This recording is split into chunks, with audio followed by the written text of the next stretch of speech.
स्वच्छ मुंबई आणि कचरामुक्त मुंबई हे अभियान कुर्ला महामार्गाच्या कडेला हे मात्र दुर्लक्षित आहे। कचऱ्याचा ढीग आहे। लोकशाही मराठीच्या रियालिटी चेकमध्ये ही बाब स्पष्ट झाली आहे। आढावा घेतला आपल्या प्रतिनिधी भाग्यश्री प्रधान आचार्य यांनी। आपण आहोत कुर्ला हायवेच्या परिसरामध्ये आणि बघतोय की इथे प्रचंड मोठ्या प्रमाणात भंगारचा जो कचरा आहे तो पडलेला पाहायला मिळतोय।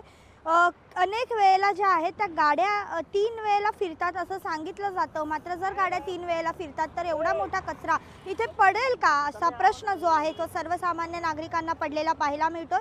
इतकंच नव्हे तर भंगारचा कचरा हा नेहमीच पडतो तर भंगारच्या लोकांना फाईन मारला जातो का असा प्रश्न देखील सातत्याने विचारला जातोय।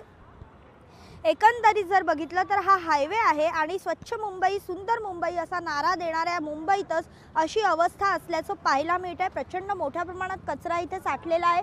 सातत्याने हे लोक कचरा उचलत असतात, मात्र भंगारवाले कचरा फेकतात अशा पद्धतीची तक्रार जे आहेत ते हे लोक करताना पाहायला मिळतात। आपल्या बरोबर मुकादम आहेत, आपण त्यांना विचारूया।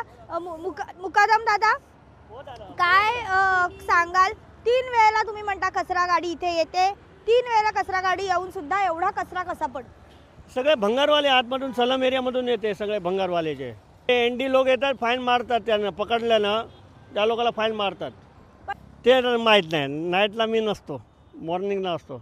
सकाळी वेळी आता गाडी येणार, मी फोटो पाठवतोय गाडी आल्यावर। या एरियामध्ये एवढा जर कचरा पडतो तर याकडे लक्ष कोणी द्यायचं? आणि महापालिकेचे जे अधिकारी आहेत ते झोपेचं सोंग घेतलंय का असा प्रश्न देखील विचारला जातोय। व्हिडिओ जर्नलिस्ट निकेतसह मी भाग्यश्री प्रधान आचार्य, लोकशाही न्यूज, मुंबई। लोकशाही मराठी ऐका, पहा, जागरूक रहा।